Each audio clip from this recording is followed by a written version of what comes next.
साथियों, लोकतंत्र में सबसे बड़ी खूबसूरती क्या होती है? संविधान, संविधान का प्रहरी यानी सुप्रीम कोर्ट। और जब भी कोई नियम, कोई नीति समाज को जोड़ने की जगह तोड़ने का संकेत देने लगे तो वही सुप्रीम कोर्ट की भूमिका शुरू होती है। सुप्रीम कोर्ट की यूजीसी पर एंट्री जो हुई वो अचानक नहीं, मजबूरी थी। पिछले कुछ दिनों में यूजीसी के नए एंटी डिस्क्रिमिनेशन रूल्स को लेकर के देश के अलग अलग हिस्सों से एक ही आवाज उठने लगी थी कि नियम भेदभाव रोकने के नाम पर नया भेदभाव पैदा कर रहे हैं। छात्र, शिक्षक, अभिभावक, पूर्व नौकरशाह, यहाँ तक कि सरकार के समर्थक वर्ग से भी सवाल उठने लगे। और जब सवाल सड़क से संविधान की दहलीज तक पहुंचता है तो सुप्रीम कोर्ट सुनता है। सीजेआई सूर्यकांत और जस्टिस जयमाल्या बागची ने बहुत साफ शब्दों में कहा कि यूजीसी के नियम अभी अस्पष्ट हैं और इनके दुरुपयोग की संभावना बहुत ज्यादा है। कोर्ट ने भी ये भी जोड़ा कि अगर हम अभी हस्तक्षेप नहीं करते तो यह समाज के भीतर विभाजन को और गहरा कर सकता है। ये कोई छोटी टिप्पणी नहीं थी, यह संवैधानिक चेतावनी थी। कोर्ट की सबसे ज्यादा किस बात ने परेशान किया? जो 3 बातें थी वो साफ तौर पर कोर्ट के सामने आई। नंबर 1, नियमों की भाषा बहुत ब्रॉड और वैज्यू थी। इम्प्लिसिट डिस्क्रिमिनेशन, इनडायरेक्ट हार्म और स्ट्रक्चरल बियास, ये शब्द एकेडमिक किताबों में बहुत ठीक लगते हैं, लेकिन जमीनी कार्रवाई में वो मनमानी का हथियार बन सकते हैं। और दूसरा बात ये रहा कि शिकायत का संतुलन नहीं है। कोर्ट ने पूछा कि अगर शिकायत झूठे निकले तो आरोपी को क्या संरक्षण मिलेगा? इस सवाल का यूजीसी के पास कोई ठोस जवाब ही नहीं था। और नंबर तीसरी बात यह थी कि सजा पहले और प्रक्रिया बाद में। कोर्ट को यह बात खटक गई कि पहले कार्रवाई और फिर बाद में जांच, ये नेचुरल जस्टिस के सिद्धांत के खिलाफ है। तो इसलिए कोर्ट ने कहा स्टॉप। सुप्रीम कोर्ट ने साफ निर्देश दिया, इन नियमों को फिलहाल लागू नहीं किया जाएगा। और यूजीसी को कहा गया कि 17, 18, 19 में मतलब मार्च में अगली सुनवाई तक नियमों को स्पष्ट करे, दुरुपयोग से बचाव के उपाय बताए और संतुलन का फ्रेमवर्क लाए। यहाँ एक बहुत गहरा सवाल उठता है साथियों, अगर सुप्रीम कोर्ट को खुद कहना पड़ रहा है कि ये नियम समाज को बांट सकते हैं तो फिर सवाल ये है कि ऐसे नियम बने ही क्यों? बिना सामाजिक विमर्श के क्यों लागू किए गए? कोर्ट की टिप्पणी सिर्फ यूजीसी पर नहीं थी, यह एक बड़ा संदेश था कि नीतियां बनाते समय केवल इंटेंट ही नहीं, इम्पैक्ट भी देखना होगा। सुप्रीम कोर्ट ने अप्रत्यक्ष रूप से याद दिलाया कि शिक्षा का मतलब सामाजिक एकता होता है, शिक्षा का मतलब तार्किक सोच होता है, शिक्षा का मतलब संवाद होता है। अगर कॉलेज ही जाति खांचों में बंटने लगे तो फिर देश की रीढ़ टूटती है। कोर्ट ने एक लाइन पर सबसे ज्यादा जोर दिया कि we are moving toward a caste free society or reinstitutionalising cast, यानी क्या हम जाति मुक्त समाज की ओर बढ़ रहे हैं या जाति को नए तरीके से संस्थागत बना रहे हैं? कोर्ट की भूमिका की सराहना क्यों जरूरी है? क्योंकि कोर्ट ने दबाव में नहीं, भीड़ देख करके भी नहीं, बल्कि संवैधानिक संतुलन देख करके फैसला किया है। तो ये लोकतंत्र के लिए एक हेल्थी साइन है, लेकिन साथ में एक चेतावनी भी दी है कोर्ट ने कि बार बार अगर ऐसे नियम आए, बार बार ऐसे नियम लाना और फिर रोक लगाना, ये संस्थागत विश्वसनीयता को नुकसान पहुंचाता है। यानी पहले सोचिए, फिर बनाइए, फिर लागू कीजिए।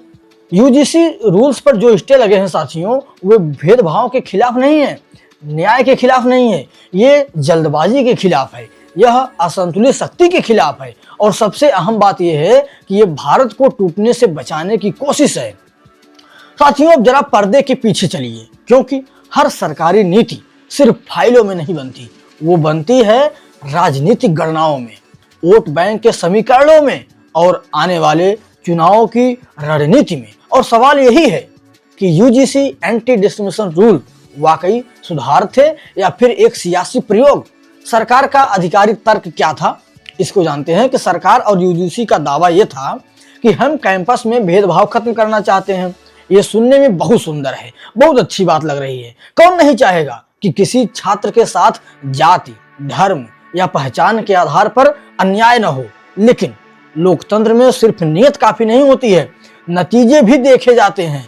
अब बात आती है कि तब राजनीति कहां से घुस गई इसमें। यहाँ 3 स्तरों पर राजनीति दिखती है। लेवल नंबर 1, नैरेटिव पॉलिटिक्स यानी कहानी की राजनीति।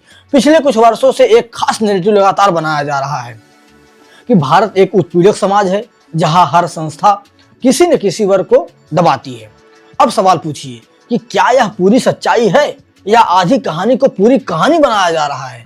यूजीसी रूल्स उसी नैरेटिव को कानूनी रूप देने की कोशिश लगते हैं, जहां पहले आप आरोपी हैं, फिर आपको खुद को निर्दोष साबित करना है।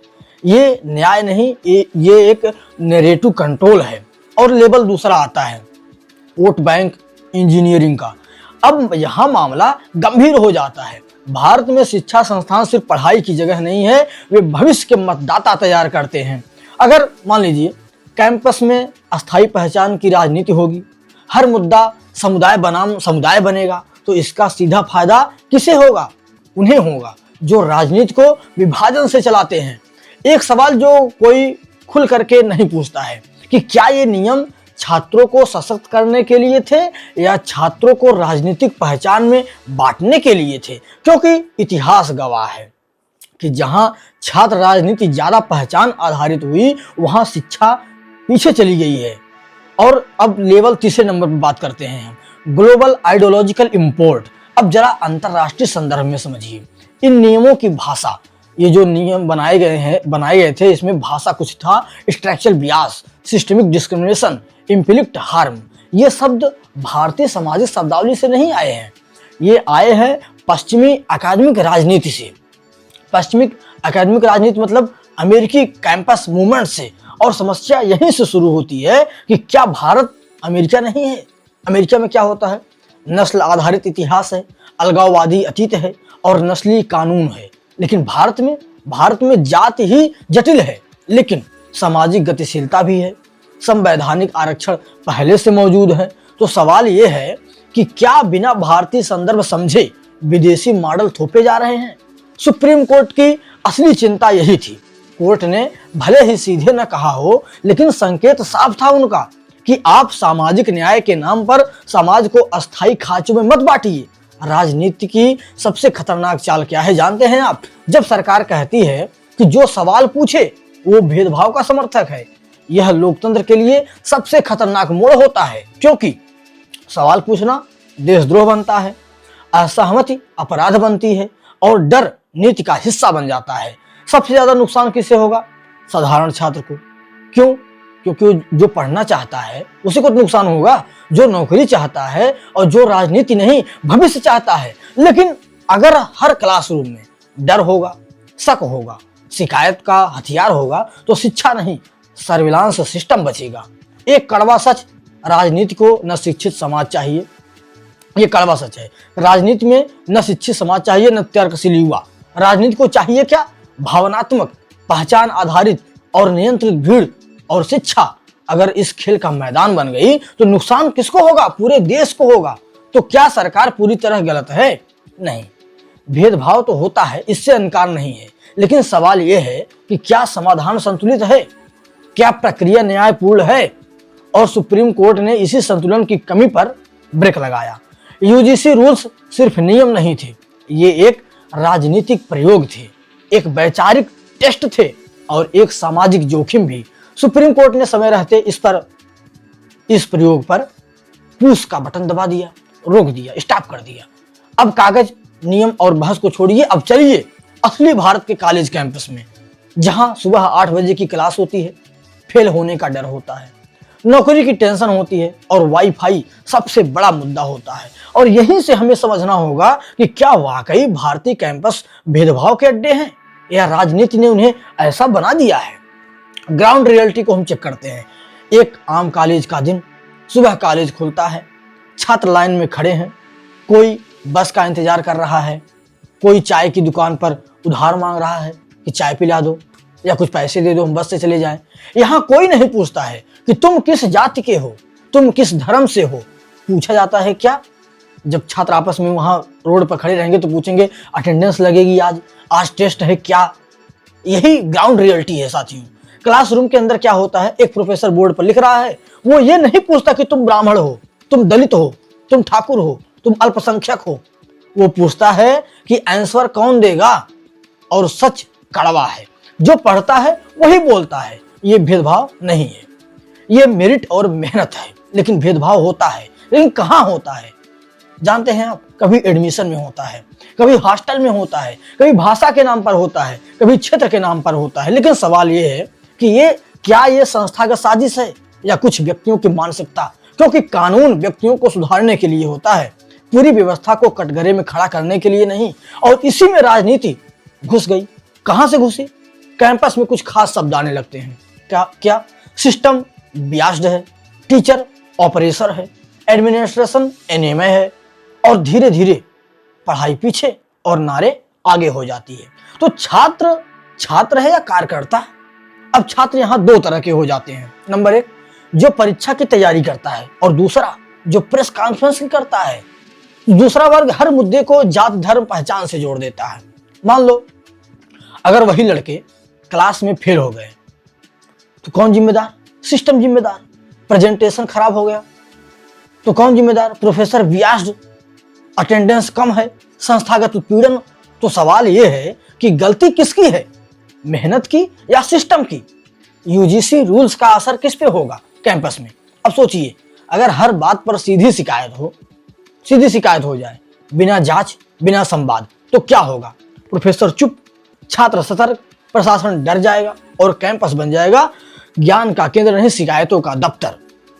साइलेंट विक्टिम कौन है? सबसे ज्यादा नुकसान होगा ग्रामीण छात्रों को, पहली पीढ़ी के विद्यार्थियों को, साधारण परिवारों के बच्चों को, क्योंकि वे राजनीति नहीं जानते हैं, कानून नहीं समझते हैं, बस पढ़ना चाहते हैं। लेकिन सिस्टम में अगर डर बैठ गया तो सबसे पहले वही कुचले जाएंगे। तो सुप्रीम कोर्ट का अनुभव यही कहता है कि कैंपस में डर और अविश्वास बढ़ रहा है, और यही वजह है कि कोर्ट ने कहा रुकिए, सोचिए, संतुलन बनाइए। तो चलिए, कॉलेज में एक प्रोफेसर की क्या सोच होगी इसकी हम कल्पना करते हैं। प्रोफेसर कहेगा कि अब पढ़ाने से पहले मैं सोचता हूँ, ये सवाल पूछूं या ना पूछूं, कहीं कोई इसे गलत ना समझ ले। जब शिक्षक अगर डर जाए तो शिक्षा वहीं मर जाती है। तो असली सवाल क्या है? सवाल ये नहीं कि भेदभाव है या नहीं है, सवाल ये है कि भेदभाव से लड़ेंगे कैसे? संवाद से, सुधार से, या डर और शिकायत से? भारतीय कैंपस है वो पूरी तरह दूध के धुले नहीं है, लेकिन पूरी तरह जहरीले भी नहीं है। समस्या है राजनीति की, अतिशयोक्ति की और आयातित विचारधाराओं की। और सुप्रीम कोर्ट ने यही समझ करके एक बड़ी सामाजिक आग को भड़कने से पहले थाम लिया। अब सवाल सिर्फ यूजीसी का नहीं रह जाता है, अब सवाल बन जाता है संविधान बनाम जल्दबाजी, न्याय बनाम राजनीति, सुधार बनाम सामाजिक विस्फोट। और इसी मोड़ पर भारत की सर्वोच्च अदालत बीच में खड़ी होती है। सुप्रीम कोर्ट ने हस्तक्षेप क्यों किया? सुप्रीम कोर्ट कोई न्यूज चैनल नहीं है जो टीआरपी देख करके फैसला करे। कोर्ट तब बोलती है जब उसे लगे कि अगर अभी नहीं रोके तो कल बहुत देर हो जाएगी। और कोर्ट ने साफ शब्दों में कहा कि यूजीसी के नियम अस्पष्ट हैं और इनका दुरुपयोग संभव है। यही एक लाइन पूरे मामला को आत्मा देती है। अस्पष्ट कानून सबसे खतरनाक होते हैं। सुप्रीम कोर्ट का पुराना सिद्धांत है कि clear law protect citizens, value law empower misuse, यानी साफ कानून सुरक्षा, अस्पष्ट कानून भय। और यूजीसी के नियमों में भावनात्मक आघात क्या है? अप्रत्यक्ष भेदभाव की सीमा क्या है? इरादा कैसे तय हो गया? इनका जवाब ही नहीं था। अच्छा, अब हम समझते हैं कि संविधान क्या कहता है। अब संविधान की बात करते हैं। आर्टिकल 14, अनुच्छेद 14, यह समानता का अधिकार, सभी के लिए बराबरी का अधिकार देता है। लेकिन बराबरी का मतलब ये नहीं कि किसी एक वर्ग को बिना जांच के आरोपी बना दिया जाए। और अनुच्छेद 19, आर्टिकल 19, अभिव्यक्ति की स्वतंत्रता का अधिकार देता है। अगर शिक्षक डर कर बोले, छात्र डर करके सवाल पूछे, तो यह अधिकार कागज पर रह जाता है, सिर्फ कागजों में लिखा दिखेगा, इसका कोई मतलब नहीं रहेगा। और अनुच्छेद 21 कहता है कि सम्मान के साथ जीवन। ये अधिकार सिर्फ शिकायतकर्ता का नहीं है, आरोपी का भी है। और यही संतुलन बिगड़ रहा था। कोर्ट की सबसे बड़ी चिंता ये थी कि सुप्रीम कोर्ट ने एक बेहद गंभीर सवाल पूछा कि क्या हम जाति विहीन समाज की ओर बढ़ रहे हैं या जाति को और संस्थागत बना रहे हैं? ये सवाल सिर्फ यूजीसी से नहीं, सरकार से, समाज से और हम सब से है। कोर्ट ने ये नहीं कहा कि भेदभाव नहीं होता है, शिकायत मत करो, ऐसा कोर्ट ने कहा नहीं। लेकिन कोर्ट ने ये जरूर कहा कि शिकायत का हथियार तलवार नहीं बनना चाहिए। मान लीजिए अगर पहले सजा मिलती है, बाद में जांच होता है, तो फिर न्यायालय की जरूरत ही क्या है? ऐसा सिस्टम निर्दोषों को डराता है, दोषी को चालाक बनाता है। अब कुछ नेताओं की चालाकी भी यहां देखी जाए। जब ये लागू हुआ तो कोई कुछ बोल ही नहीं रहा था, कोई कह रहा था कि बहुत अच्छा है, बहुत अच्छा है। लेकिन जब कोर्ट ने रोक लगाई तो कुछ नेता बोले कि स्वागत है, कुछ बोले दलित विरोधी है, कुछ चुप रहे क्योंकि वोट फंस रहे थे। और यह वही राजनीति है जो हर मुद्दे को वोट बैंक नैरेटिव ट्रेंड में बदल देती है। जजों की भूमिका यहाँ बहुत अच्छी है, समझिए कैसे। सीजेआई सूर्यकांत और जस्टिस जयमाल्या बागची, इन्होंने कोई क्रांति नहीं की। इन्होंने सिर्फ कहा कि पहले सोचो फिर लागू करो, और लोकतंत्र में यही सबसे बड़ा संतुलन होता है। तो सबसे बड़ी बात यह है कि कोर्ट ने रोक क्यों लगाई, रद्द क्यों नहीं कर दिया? ये बहुत अहम मुद्दा है। कोर्ट ने कहा कि नियम गलत नहीं हो सकते हैं लेकिन अधूरे जरूर हैं, इसलिए इस पर रोक लगेगा, यह रद्द नहीं होगा। यह सरकार के लिए एक मौका है, बेहतर कानून लाओ। मान लो अगर कोर्ट हस्तक्षेप न करती तो कल्पना कीजिए कि हर कॉलेज FIR जोन बनता, हर क्लास शक के घेरे में होता, हर शिक्षक डर और शिक्षा में, हर शिक्षक के अंदर डर होता और शिक्षा का कोई मतलब नहीं रहता, राजनीति का मैदान बन जाता, ज्ञान का कब्रिस्तान बन जाता। सुप्रीम कोर्ट का दखल सरकार के खिलाफ नहीं, समाज के पक्ष में है। ये फैसला कहता है कि सुधार जरूरी है लेकिन संतुलन के साथ, क्योंकि कानून अगर जल्दबाजी में बने तो देश धीरे धीरे टूट जाता है। साथियों, अब तक हमने बात की कानून की, संविधान की, सुप्रीम कोर्ट की। अब बारी है उस किरदार की जो इस पूरे कहानी के केंद्र में है, यानी सरकार। और सवाल सीधा है कि क्या यह सब सच में सुधार था सरकार से, या फिर सत्ता की एक और जल्दबाजी थी? यूजीसी आखिर किसके अधीन है? यूजीसी कोई स्वतंत्र सत्ता नहीं है। यूजीसी शिक्षा मंत्रालय के अधीन है और शिक्षा मंत्रालय सरकार के अधीन है। तो यह मान लेना भोलापन होगा कि यूजीसी ने अपने मन से सब कर दिया। नियम बना तो किसी फाइल पर, मंत्रालय की सहमति उसमें हुई, सरकारी अनुमति मिली, राजनीतिक मौन सब था उसमें। शिक्षा मंत्री की चुप्पी क्यों रही जब देश भर में छात्र सड़कों पर थे, शिक्षक डरे हुए थे, समाज में आक्रोश था? तब शिक्षा मंत्री का बयान आया कि हम भेदभाव के खिलाफ हैं। लेकिन सवाल ये नहीं था, सवाल था कि ये नियम किसने पास किया, ये भाषा किसने लिखी? इसका जवाब नहीं आया अभी तक। और यही राजनीति का दोहरा चेहरा भी देखने को मिला। सरकार की स्थिति बड़ी अजीब थी। समर्थन किया तो जनरल कास्ट नाराज, और अगर विरोध किया तो दलित वोट बैंक नाराज हो जाएगा। तो सबसे आसान रास्ता चुना गया कि चुप रहो, कोर्ट को करने दो। इसे कहते हैं स्ट्रेटेजिक साइलेंस। क्या सरकार को इसका असर पता नहीं था? सरकार को अंदाजा नहीं था राजनीति की सबसे बड़ी मासूम कहानी होगी? सरकार जानती थी कॉलेज संवेदनशील जगह है, जाति सबसे विस्फोटक मुद्दा है, सोशल मीडिया आग की तरह फैलाता है, फिर भी नियम लाए गए। क्यों? आखिर क्यों लाए गए? 3 संभावित कारण थे इसकी।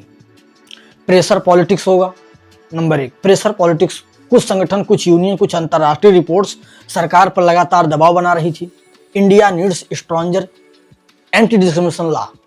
और नंबर 2 इमेज मैनेजमेंट, यानी सरकार दुनिया को दिखाना चाहती थी कि हम इंक्लूसिव हैं, हम प्रोग्रेसिव हैं, लेकिन घरेलू जमीनी सच्चाई नजरअंदाज हो गई। और नंबर 3 ब्यूरोक्रेटिक ओवर कॉन्फिडेंस। कुछ अफसरों ने मान लिया कि सब कंट्रोल में रहेगा, लेकिन भारत में जाति, शिक्षा, युवा, अगर ये तीनों मिल जाएं तो कंट्रोल नहीं विस्फोट होता है। सरकार की सबसे बड़ी गलती, सरकार ने ये नहीं समझा कि शिक्षा सुधार अध्यादेश से नहीं संवाद से होते हैं। छात्रों से बात नहीं किया गया, शिक्षकों से सलाह नहीं लिया गया, समाज से संवाद नहीं किया गया, बस नोटिफिकेशन दे दिया गया, तारीख दे दिया गया, लागू कर दिया गया। जब आग भड़की तब सरकार हिली। जैसे ही विरोध तेज हुआ, बयान वायरल हुए, सुप्रीम कोर्ट पहुंचा मामला, तभी सरकार ने राहत की सांस ली कि चलो कोर्ट ने रोक लगा दी, अब जिम्मेदारी कोर्ट पर है। लेकिन सवाल अब भी खड़ा है कि सरकार से सवाल, क्या अगली बार भी ऐसे ही होगा? क्या फिर पहले कानून, उसके बाद फिर माफी करवाया जाएगा? क्या समाज हर बार कोर्ट की शरण लेगा? सरकार न पूरी तरह दोषी है और न पूरी तरह निर्दोष है, लेकिन एक बात साफ है कि सत्ता अगर संवेदनशील न हो तो कानून हथियार बन जाता है, और शिक्षा के क्षेत्र में ऐसा हथियार पूरी पीढ़ी को घायल कर सकता है। साथियों, आज हमने किसी एक नियम की कहानी नहीं सुनी, आज हमने भारत के भविष्य की एक झलक देखी है। यह बहस सिर्फ यूजीसी की नहीं थी, यह बहस सिर्फ एससी, एसटी, ओबीसी या जनरल की नहीं थी। यह सवाल था कि क्या शिक्षा जोड़ने का माध्यम बनेगी या बांटने का औजार। हमने देखा कि कैसे एक नियम जो बराबरी के नाम पर लाया गया वही समाज को बांटने लगा। कैसे छात्र जो देश का भविष्य है डर और शक में जीने लगे, और कैसे अंत में सुप्रीम कोर्ट को हस्तक्षेप करना पड़ा, क्योंकि अगर वो नहीं रुकते तो शायद कॉलेज क्लासरूम नहीं संघर्ष का अखाड़ा बन जाते। संविधान हमें समानता का अधिकार देता है, लेकिन समानता का मतलब किसी को डराना नहीं, किसी को दबाना नहीं, किसी को खामोश करना नहीं होता है। समानता का मतलब ये होता है कि न्याय, गरिमा और संवाद होना चाहिए। आज जरूरत है इस बात की कि सरकार कानून बनाए लेकिन समाज को साथ में लेकर के, कोर्ट फैसले दे लेकिन दूरदृष्टि के साथ दे, और हम नागरिक सवाल पूछें लेकिन नफरत के बिना। क्योंकि याद रखिए, टूटे हुए समाज पर विकसित भारत खड़ा नहीं होता है। अगर आज हम चुप रहे तो कल नियम और कठोर हो जाएंगे। अगर आज हमने संवाद नहीं किया तो कल सड़कों पर संघर्ष होगा। और ये लड़ाई किसी जाति की नहीं या किसी पार्टी की नहीं, ये लड़ाई भारत को भारत बनाए रखने की है। अगर आपको लगता है कि शिक्षा को राजनीति से ऊपर रखा जाना चाहिए, अगर आप चाहते हैं कि कॉलेज डर का नहीं ज्ञान का स्थान बने, तो इस वीडियो को साझा कीजिए और वीडियो को लाइक कीजिए, और मेरे चैनल आपकी सोसाइटी को सब्सक्राइब कर लीजिएगा, क्योंकि एक जागरूक नागरिक की सबसे बड़ी ताकत यही होती है। तो साथियों, मैं आपका साथी इस सच की सोसाइटी में फिर मिलेंगे एक और जरूरी मुद्दे के साथ। जय हिंद, जय भारत।